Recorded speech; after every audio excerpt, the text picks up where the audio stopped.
So Carrie Cariello is the author of a few books, including What Color is Monday and her newest book, Half My Sky, which we're going to discuss today.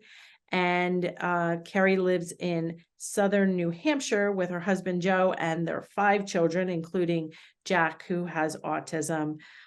Carrie is a regular contributor to Huffington Post, Today Parents, Parents.com, and the Today Show, and has also been featured on the NBC Nightly News and has a TEDx talk, which I haven't seen yet, but I'm going to watch it soon after this. And we do, for every podcast guest, we have full show notes where we link different things. So we can link like the TEDx talk and that sort of thing once we do have the podcast up. So that's great.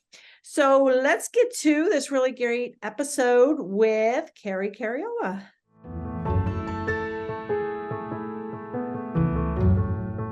Thank you again for joining me today. And just in our little 15-minute chat, I feel like I got to know you a little bit better. Great. No, absolutely. It is my pleasure. Thank you for having me in both ways, live stream and also recorded. Yeah. So before we get into your work and your book and your insights on relationships, marriage, raising kids, raising a son with autism, managing sibling relationships, all the things, why don't you tell me and our listeners about your fall into the autism world? Yeah. And by that, you mean how we live alongside autism, I assume. Well, really, what's the first time you heard it? Or, I often describe my background as I fell into the whole autism world. Like I wasn't expecting it. And it was just like, boom. Okay. So it's kind of like your entry. Yes. Well, I had, my first son is about 13 months older than Jack. So they're about a year apart. And from the get-go, I noticed something with Jack was just not, he wasn't following the same developmental path at all, in terms of connection to us, babbling, cooing, never slept. And the words sort of started to circle my periphery, like smoke at a campfire, I say. Like it just was this ethereal notion. But the only exposure I ever had to autism was truly through the movie Rain Man. I'm sure I had bumped up against it at other parts of my life and not recognized it for what it was, but that was the only solid kind of tangible connection I'd ever had.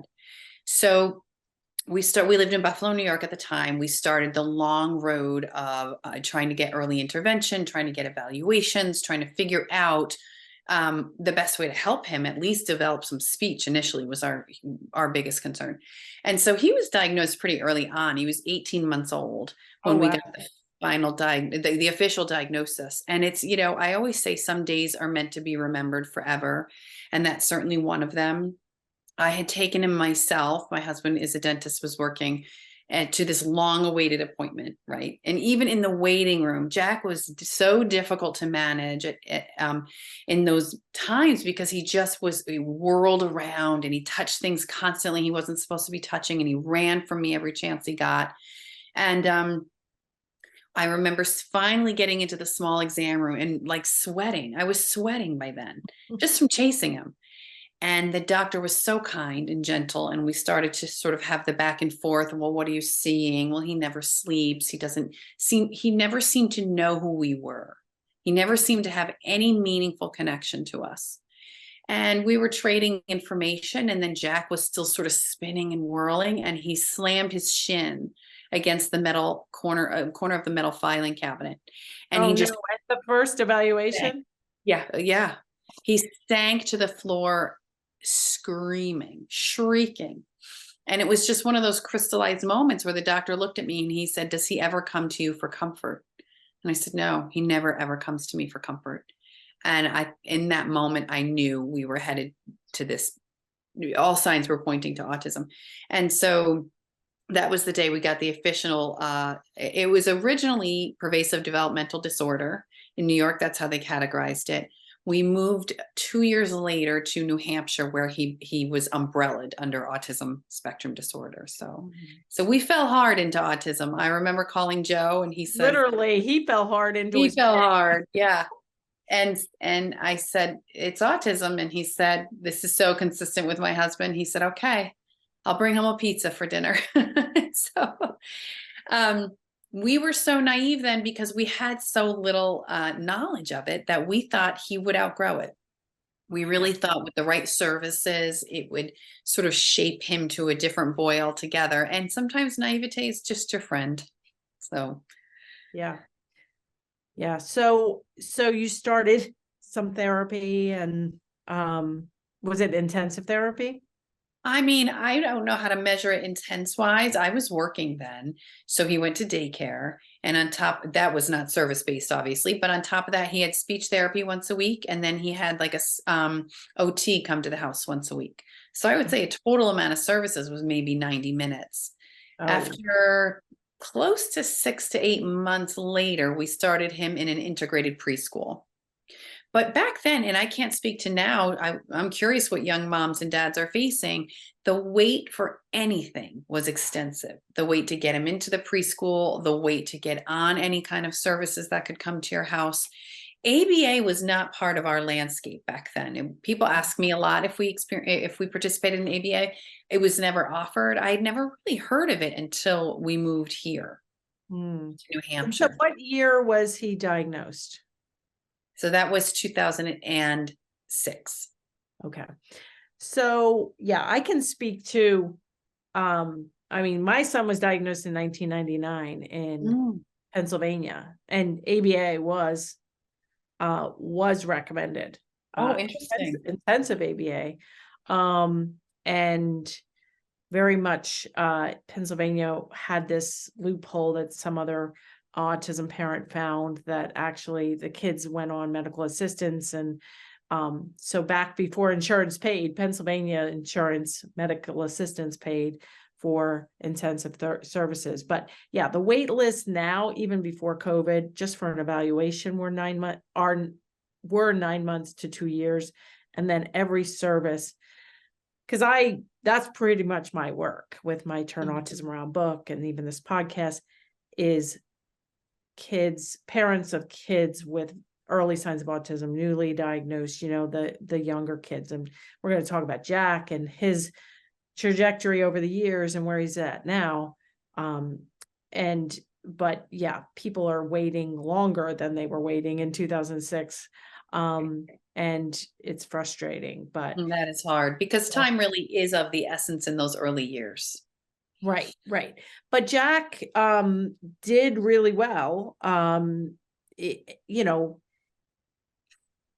Lucas has done very well, even though he remains impaired with moderate to severe autism and intellectual disability. And it's really important that we not compare kids. And like Jack is, so why don't you tell us how old Jack is now, what he's doing, how he's functioning? Sure. So Jack's 19. He has been away. He doesn't really live here anymore. He's been in a residential program with a lot of scaffolding and support, and taking classes at a local college local to him for about 18 months now. And he's made incredible strides. Last year came with a lot of speed bumps. His first year away had a lot of speed bumps, mostly socially related. And we questioned ourselves a lot if we did this too soon, if it was ready for him to really launch. I'm so grateful to say this year has been a completely new year for him. He's starting to put pieces together that we didn't expect him to be able to do.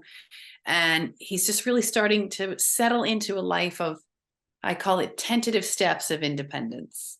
So yeah, to give people a visual, Jack is 6'5". Oh, wow. Big tall kid, size 15 shoe. Oh, and yeah.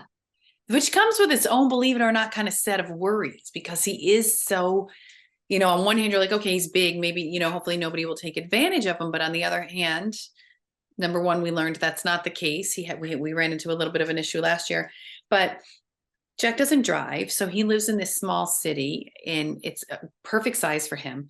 But just walking around with him on Parents Weekend, it's like, Jack, don't rush and bump somebody's baby stroller on in the street. Don't try to get to the ice cream shop first, let other people go ahead of you. It's these nuances that we continually work to help him grasp.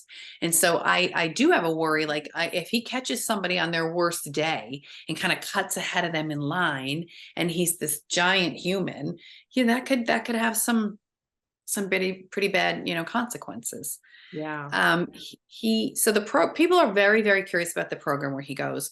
I don't share the name of it, but I'm determined to bring the information, as much information as I can, to people, because I think it's a fantastic opportunity to have people explore post high school chances for kids, and like Jack. So he is one of 44 neurodiverse students. He lives with them. He has a suite to himself with three other students, and a little kitchen. And there's staff there from 7 a.m. to 11 at night. They have a social and emotional coach. They have academic scaffolding. They have life skills coaching, and they do outings, and just everything is aimed at helping him explore the world and learn about how to live in it. Okay. And those are all neurodiverse students that go there. Yes. And they can't require full-time care like my son. Right. They have to be able to, yeah. They have to be a certain level, but not all of them go to college or take So this program requires that they take at least one college class. They can audit it. They can do it non-matriculated. Okay. It is not adversely. They have not this program, but there's programs called vocational track programs, where it's aimed at getting them into the workforce. Yeah. I think Jack could have been successful at either one. We couldn't find a good vocational track one within the geographical confines we had determined. But so they do require at least one college class. Okay. Yeah. And we have done a couple shows we've done many shows with adults with autism. And then we've done a couple with a college coach and finding life after college. We can link those in the show notes. But, the important thing is, I know personally in Pennsylvania, I know several colleges that have support for kids with autism or neurodiverse kids. And I do know of one or two programs like you're describing, where they actually live at the college and they audit classes or do more tracks, like more like technical school at college. And, just there's different things. And maybe where you're living, there's nothing like that. And that might be something for you to advocate to meet the needs. Like, it doesn't have to be a special program. It could just be you advocating for your own child or clients to start something small. And I mean, there is so many kids with autism now that, it's just going to be the way of the future to find and create programs that are a good fit. Yeah, absolutely. Always be a great fit. So he's doing well. How many hours away from home is he? He's nearly 3. Okay. We wanted to be able to get to him in a day, which, looking back, I just hosted a virtual event with other parents who are sort of trying to explore post high school opportunities. And I said, it was important to us that we could get there and back in a day. But to be honest, we've never needed to. So don't make that your most limiting factor. Jack is determined to manage his life on his own. He doesn't want a million visits. He doesn't come home very often. He's really settled into this new identity of himself. So, looking back, if there was one that was 6 hours away, that would have also been successful, I think. Yeah. Yeah. Hey there, it's Mary, and I'm just breaking in to let you know about a special offer we have just created. So it is a 5 days to more talking, do it yourself mini course. You can start it today and get through the content and really see hopefully a dramatic increase in language. We have a special rate right now, 50% off. And if you use the coupon code podcast when you're checking out, you'll get an extra $10 off. This is for a limited time, so get all the details at marybarbera.com/5 days. And don't forget the coupon code podcast. Now let's get back to the episode. Okay, so let's talk about your book. You've been writing blogs. You do blogs every week or Yep. regularly. And you've written a new book called Half My Sky. So do you want to hold it up and tell us what this, if there's a subtitle, and tell us about the book and the title Absolutely. and what it means? So it's Half My Sky, Autism, Marriage, and the Messiness that is Building a Family. The backstory is I was under contract with the publisher who also worked with me for What Colors Monday to write a guidebook and kind of a how-to and some strategies we use for behaviors and, get through puberty and all of that. And I started to write it and I just couldn't make the chapters work. So I went back to my editor and I said, I want to write this as a series of letters. I just can't see it any other way. And she said, oh, that sounds great. Let's do it. So I wrote the whole book and she said, I love this book. I absolutely love this book, but it's not what you promised us. You promised us a guidebook. And I said, it really isn't. And we talked about ways to well, at the end of every letter, could you say, dear reader, what did you take from this letter? And it was like pulling my skin off my arms. I said, I can't do that. It's too poignant. It's such personal work to me.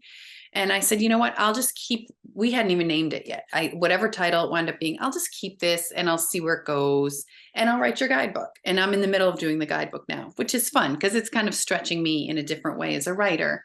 And then I just decided to put this together myself and self-publish it with very little expectation because publishing can go kind of in either direction. And I put it on pre-sale for 1 month and, about a week and a half ago, I hopped on. You use Ingram Spark to upload your manuscript, and that's how you self-publish.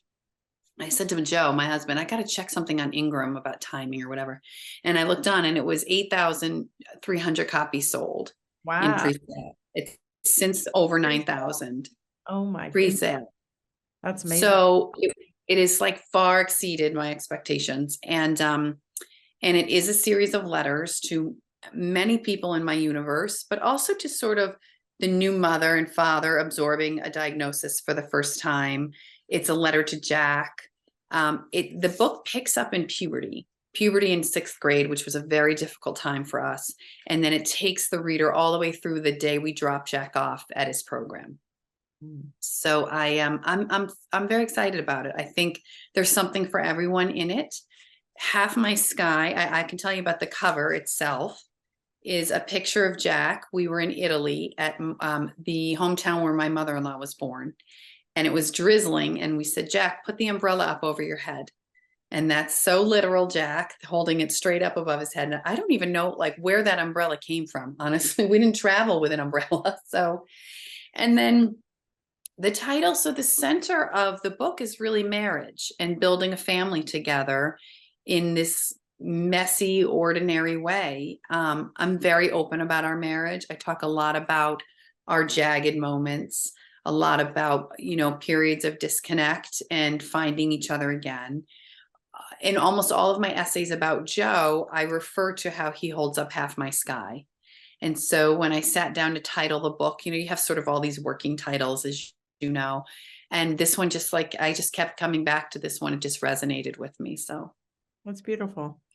Yeah, I'm looking forward to reading it. So, where can people get Half My Sky, or where can they order it?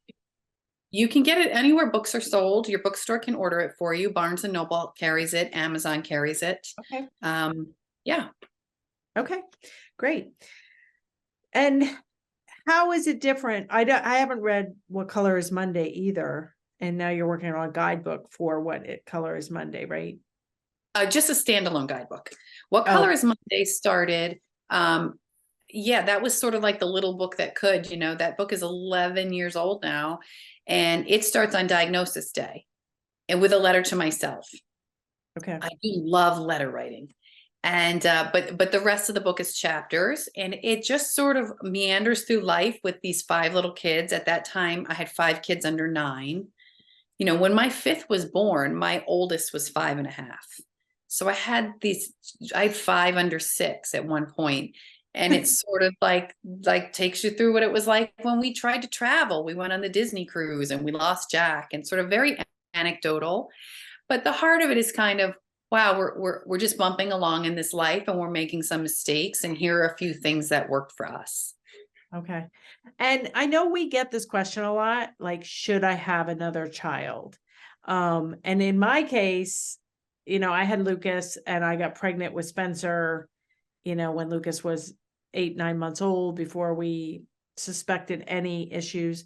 And so we already had, one of Lucas's signs was not really being aware of the baby. We could have brought, I say this in my Turn Autism Around book, we could have brought like a plastic baby doll home for as much awareness that he had of the situation. So so we already had to. Jack is your second of 5, but they're so close. And so did you ever like get off the fence and make a decision to have another child, or did they just come and then They autism? just came, they just, in What Color is Monday, I talk about how the day Jack was diagnosed, he was diagnosed in this chilly afternoon in November. And then very next day, I found out I was pregnant with my 4th. So I already had 3.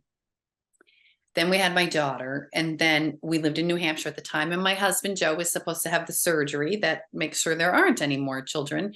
And the urologist canceled. And I got pregnant with a 10-pound baby boy named Henry. And we love that story. And Henry was absolutely meant to be on this earth. And, but no, did it cross my mind? Sure. Like, wow, I could have another with needs. I was so deep in motherhood and building this family, and still so naive to the foreverness of autism, if you will. I was so naive to what the journey might actually look like that I didn't dwell on it. So I never like to give parents advice on how to proceed, obviously, but I will say every specialist and doctor I ever came upon or interacted with said the best thing you could do for him was give him a big family. And I do think that helped shape Jack's life in a very meaningful way. Yeah. My oldest, people will say, how did you know Jack wanted to go away to a program? And I always say, so my oldest goes to school in Philadelphia, in Pennsylvania. And when we dropped him off, he's older by just a year. And Jack's vision has had some challenges, but for the most part, his vision is intact. I always want to preface this story by saying that. However, he sees the world through touch first. He touches everything, his food, surfaces, walls. I say he grazes the world with his fingertips. And as we unpacked my oldest son, I watched him do the same thing in the dorm room, grazing the windowsill, the desk, the bed frame. And I thought, he's imagining this for himself. I could see that he was exploring the concept, like, this is a dorm room. I could live in a dorm room. This is what a college looks like. So, that's the role my oldest has always played. My middle son is nothing but fun. My son, Charlie, he's 18 right now. He just eats up the world one bite at a time. He's introduced fun to Jack's life in a way that no one else would be able to. My daughter Rose, in the book Half My Sky, I compare her to the proverbial, canary in the mine, right? Miners used to take canaries in to test the air quality. And she always has her nervous system sort of elevated to his level. She's always watchful of him. And then my youngest son, Henry, just, he's just all sorts of like brings the fun, but challenges Jack and kind of never let him get away with things he himself couldn't get away with. So they really interacted with him very differently. Yeah. And I've given similar thoughts on, should I have another child? My answer is almost always yes. Yeah. Because you as a parent, you are in the thick of autism, and as I am. And also then if you have a typical child, yes, the rate of autism is higher. It's actually almost 20%. According to stats, if you have one child with autism, that's pretty high. But I think, whether you have another child with autism or another child who's typical, it does give you a totally different experience. And I think the support, like you just demonstrated with the different kids, bringing Jack different special qualities and teaching him and surrounding him with love, I think is Yeah, amazing. oh, here, dog's running. And I think also what was really beautiful is I hear this a lot in two homes with two kids, that there's a lot of like, I'm so guilty because this son misses out because this son has to do other things. And our dynamic was we moved them about the earth as a group. Jack could not really be in charge, and Jack would have loved to have been in charge. He's a person who likes, he's bossy. He Yeah. likes to run things. He really couldn't. We had four other needs to take into account. And in terms of autism, I compare it a lot to like a bowl full of jelly beans, right? Everybody in this house has reached in and taken out a piece of candy for themselves. So everybody has their own mountain to climb in terms of the spectrum. But Jack reached into the bowl and took a handful of candy. So he sort of checks all the boxes for autism, if you will. But yeah, we all have our own vulnerabilities in this house for sure. Right. So I know your book is a lot about marriage. What kind of, and we've done other shows on marriage as well. And I interviewed my husband for a very interesting episode. We might rebroadcast that next week, actually. As you're talking, I'm thinking we sometimes pull up classic rebroadcasts, and I think it might be a good time to share our marriage journey and our relationship journey with with Lucas and Spencer, but mainly Lucas. So, what kind of marriage advice or things that have come up for you that you've written about that you could just condense in a minute or two? Yeah, I get asked a lot, how do you make sure your kids get all the attention they need because there's so many of them? I was asked that by a really young mom, and I didn't even think before I answered. It just was so instinctual. I said, worry less about the attention your kids get and more about the attention your marriage gets. So, the short version is Joe and I, ever since my oldest was born, carved out one night a week to go out together. And it wasn't easy. It wasn't always even convenient, but we made it happen. And I don't know that we'd still, 25 years later, be where we are right now. And we went to marriage counseling for probably 3 years. We absolutely loved it. Joe loved it. My husband's an Italian, pretty traditional guy. And It people was will say, mine. yeah, how did you get him to go? I was like, are you kidding? He couldn't wait to go. Like he, put his hands behind his head, and he had lots to say about where he came from and things that, he works on. And then we always went out to dinner afterwards. So I'm sort of determined to normalize that in our community, especially. You go to a specialist for your car, and you go to a specialist for your tonsils or whatever. Why wouldn't you go to somebody who has seen it all before, who has seen time and time again couples who are working hard to find their way? My dynamic with Joe, our dynamic is fast and furious. We argue a handful of times a year, and it's explosive and big. And we really wanted to get that dynamic to calm down. So I talk a lot about that in my letter to him, which he has not yet read. I do lives with Joe, which is hysterical. Joe's he said the other day I did a live with him, and he looked at it after. He says, I look so fat in this video. And we were on our way to dinner, and I said, you do not, it's just the angle. So we're on our way to dinner, and then he said, I'll have the eggplant parm, and if I could get a side of the chicken parm, that would be He's Yeah, a very lovable guy. yeah, that's great. So, what, if anything, do you wish you knew way back when he was 18 months or 2 years of age? What do you wish you knew that you know now? I wish I knew to stop looking for the crystal ball all the time. People ask me what I would have done differently, and most often they're looking for answers about horse therapy and gluten-free pretzel rods, and I don't know what else. And I don't have an answer about any of that. I wish I had smelled my son's head more when he got out of the bath. I wish I had gotten down on the floor and stacked blocks with him. I wish I had seen the boy before the diagnosis. And I'm afraid to say I didn't. That wasn't always the case for me. My mind was on progress. When he said a word, I wanted a sentence. When he walked, I wanted him to run. In first grade, I worried about fourth grade. And looking back, I wish I had known mindfulness as I do now. I think that's great. Yeah. I think, I often get questions like, the kid's 4 and they're worried about teenage years or adulthood or when they die. It's like, let's just worry about now Yeah. and not even worry about it. Let's be present. Let's do our best. Let's, do our best, not just for the child with autism, but for the siblings, for yourself, for your marriage. You can't throw yourself overboard, because that's not healthy for anybody, Well, including there's your. such an inclination to catastrophize and the worst is going to happen, the worst case scenario. And sometimes I talk to young moms and they'll say, same thing, 3, 4 years old, which I'm like, that's a baby. You have a Yeah. baby now. You have a little baby boy. And he seems so big to you, I know, but he's not. And I say, okay, you told me everything that's going wrong with him. He's melting down every time the doorbell rings, blah, blah, blah, not potty trained, blah, blah, blah. What's going right? Let's look at what's going right. And so I think I'm determined more than ever for my own, my own sense of well-being and other people. Like we looked at all that's going to go wrong. Let's consider what's possible. Yeah.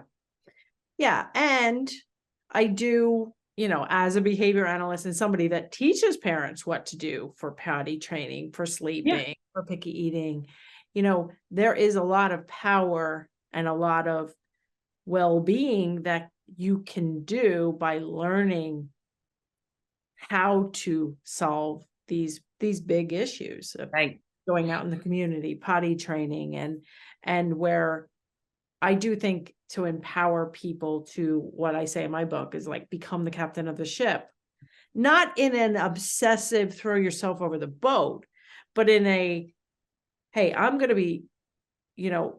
be busy and stressed. I might as well try to reduce my stress by, I didn't know what to do for Lucas's sleep for 10 years. Mm. Horrible sleeper when you were talking about Jack not sleeping. I wrote my first book. I didn't put anything about sleep in it because I was still not ever sleeping through the night. And then I went around speaking about my first book and I met this behavior analyst who had dinner with me. And within 3 nights of coming home, I had him sleeping through the night in his own bed. And I had struggled for 10 years. And now Wow. in my second book, there's obviously a sleep chapter, but it wasn't just helping Lucas sleep. Then I could help my other clients sleep. So sometimes it's like, what do they say? Small hinges swing big doors or whatever. No, I love that. Sometimes it doesn't have to be hard. It doesn't have to take months or years to potty train. It doesn't have to take weeks or months or years to have the child sleeping without cry it out, without any, in a child-friendly, positive manner. So some of it is, looking back and not trying to be like, I like what you said about mindfulness, and trying to not think about, people are like so hyper focused on what's going to happen when I die. It's like, I don't worry about that. I mean, there are good people in the world. I am, I am sure that Lucas will be cared for, and, I have no control over when I'm dead. I mean, I can plan and hope for, what's going to be the best and do my best while I'm still alive, which, I mean, you're still in the thick of things, like what happens after this program? Does this program end after 3 or 4 years, or is it like a college program and then he's got to go somewhere else? Or Yeah, so he could stay in this residential space for 3 years, and then they have different layers to it where he could then move to housing of his own, but still have access to the program itself, to the outings and to the structure and to all of that. I have a lot of people ask me if I wrote a letter to my younger self in this book, which I didn't, but I did write a letter to my future self. And it was the same thing, sort of like imagining what could be. And I sort of set up, in it, I age myself at 80, which puts Jack at just about 50, and what that might look like, how the world has changed to accommodate neurodiverse people, how he's going to change in the next 30 years. It was a really neat way to just, be curious about that and explore that concept. yeah, That's excellent. I love that. And you don't know, I mean, you don't know how a person's going to progress or but you also don't know about your four typical kids, how they're going to No, progress no, or I do not. what's going to come down the line. And so if you can just learn to be your child's best advocate and teacher and mostly advocate, then hopefully transfer that to other people who can also advocate. And then, you know, and it's not about the end goal. It's about trying to live each day as happy as possible. So Absolutely. I think this is a good question to end with. Part of my podcast goals are not to just help the kids, but also help parents and professionals listening to lead happier lives with less stress. So what self-care tips or stress reduction tools do you use to keep yourself grounded and calm and happy? Well, I am a runner. That's always been kind of a big part of my identity. And that comes with imposter syndrome, just like writing does. It's difficult to say, well, I'm a runner, I'm a writer, but I am. I run just about every day, and I work yoga into that as well. Something significant for me, I don't immerse myself in autism really too much outside of my sphere. For example, I don't watch a lot of shows about autism. At night, I'm looking to just be entertained. I stopped kind of voraciously reading every article I could about it some years ago. I just learned that that boundary was safe for me. I know a lot of people love the show Love on the Spectrum, and we watched a handful of it, and I found it just made me anxious. Mm, Sort of projecting what Jack might look like in some of those situations. So it's just a hard line for me that I don't sort of create this echo chamber of autism, autism, autism all the time. yeah, I think that's great. All right. Well, I am looking forward to reading your books and continuing to follow you. You have a Facebook page, you have a supporters page. Half My Sky is your newest book. You can get it anywhere books are sold. We'll link in the show notes some of the things we talked about. And I'm really wishing you the best. And I think my audience is going to love this episode because you do bring a different perspective and I think a great perspective. So thanks again. Thank you. All right. So now we are on Facebook Live. And if we have any questions, we can, that was just a recording. We went about 40 minutes.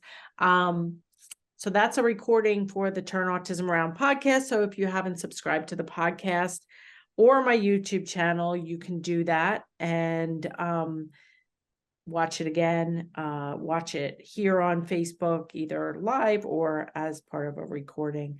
So let's see if there's any questions that we can answer. We have Joy in Iowa.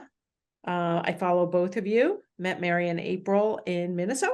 Awesome. That was at the More Than Project and Finding Cooper's Voice conference, which was super fun. It's very much gung-ho mom club there. Oh yeah, a lot of great energy. Yeah, a lot of great energy there. I have two kids with ASD 8 and 4. And there are families with multiple kids with autism. And, I think no matter what your family dynamics or situation looks like, we have a number of single moms and multiple kids with autism. And, we have to have happy lives and positive and you know what I mean? Like we're all dealt different cards Mhm. and there's no finish line. There's no need to compare things to other people's lives. I think that just gets you into a funk. Mhm. You agree? Oh, for sure. Um, let's see. Paul started my school age course recently, very helpful. That's awesome. We have a toddler preschooler course and we have a school age course now, Nice. which goes through those, how to teach talking, reduce tantrums, all that stuff that I constantly worry I wasted too much time with my son, but I find he's very capable of learning and rising to the challenges. And I always say, like, we can't beat ourselves up. Like Mm-mm. when we learn more, we do the best we can, the information we have. When we learn more, we do better. Nobody has a crystal ball to look backwards or forwards, um, it's just,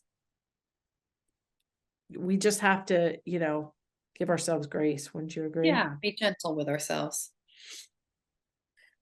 Um, our son was diagnosed with ASD, and then a month or two later, we found out that we had another on the way. And then we were told the baby would likely have serious special needs. Hmm. They were mostly wrong about that. Then COVID hit, crazy times, but one a thing changed. Yeah. And COVID definitely, did COVID affect Jack's program? He was in high school then, and he was referred out of district. And so there was an interruption, but they got back on virtual pretty quickly. And Jack's a person, he's very task oriented. So he was successful with virtual. He did what was asked of him. I didn't have to, I had to sit on some other people around here to make sure they got their work done, but I never had to worry about that with him. I would say his anxiety was through the roof with COVID. He's very much a germaphobe. He's very much concerned about his own health, safeguarding his own, he never wants to get sick or anything like that. So that required quite a bit of management. Yeah, I can imagine.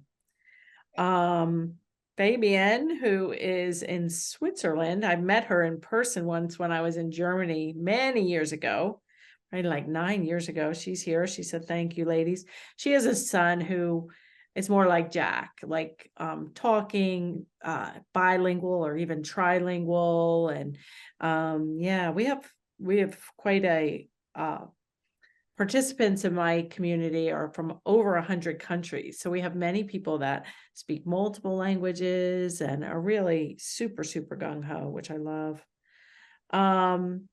Joy said it was a great interview, gives me as a mom permission to breathe and be more present. Well, awesome. I love that. Here's a woman who says, my son is now starting to imitate speech. How can I help him to be more confident with trying to say words? I have a lot on that. Chapter 8 of my book is all about basic talking, and then chapter 9 of Turn Autism Around is more advanced talking. But the imitation of speech sometimes opens up the floodgates to language when kids start to echo. And kids start to imitating movements and play and musical instruments and stuff. All kids learn through imitation. So when babies and toddlers start to imitate you sweeping the floor and things like that. So our kids with autism tend to not imitate as well. So once imitation starts, and especially echoics or imitation of verbal language, often is just a great time to really learn how to expand that. I think you said, Carrie, that when he spoke words, you wanted him to sentences and I see that mistake happening. I'm all about like, let's not push sentences. Let's not do carrier phrases. Right. Let's not jump into pronouns and prepositions, because that will often kill the spontaneous speech that will come. So you can, that's kind of my slant, but I know I'm a little skewed because I've got multiple hats, not just mom, but behavior analyst and registered nurse. And then now you said you were working, and I don't know, were you working as a writer, or what was your background? Oh, no, I was in marketing like 100 years ago. Yeah. Okay. All right. Okay. So Fabienne, who's in Switzerland, said Bryson just started a 2-year apprenticeship program and is doing great. He just got back from work. 1.5 days of school and 3 days of work. I couldn't ever have imagined this 14 years ago. Yeah. Yes, that's what I tell parents a lot. I never ever could have imagined we'd be where we are. So yeah, because it wasn't smooth. No. You said puberty wasn't smooth, but like he wasn't one of these kids like Michelle C, who is going to be in the first podcast in January.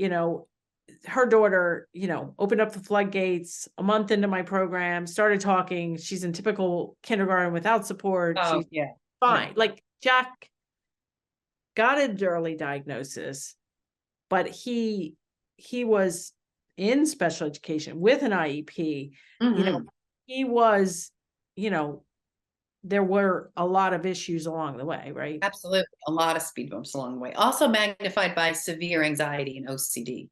Mm, So, yeah, we had, yes, it was not a smooth road, and I don't anticipate it continuing to be smooth at any point. right. Because you never know. It's kind of like a whack-a-mole where you're trying to address certain things, and then Yeah, COVID, for instance, like who would have expected that absolutely. monkey wrench into the Yes. situation? It's like, And all the changes, the ripple effect that it had on and so much nobody in our, knew how that was going to end up. yeah. I mean, Again, it's good we were naive because people would have gone berserk if they knew we how would have known how long it was going to it would have last. been ugly. Yeah. All right. Well, I think we got to most of the questions. And if you're listening to the replay, hit, the comments and let us know if you have more questions. I think this was a great interview. I loved getting to know you better, Carrie, and I'm sure we're gonna stay in touch. And yeah, so thank you so much. Thank you. Have a great start to your weekend.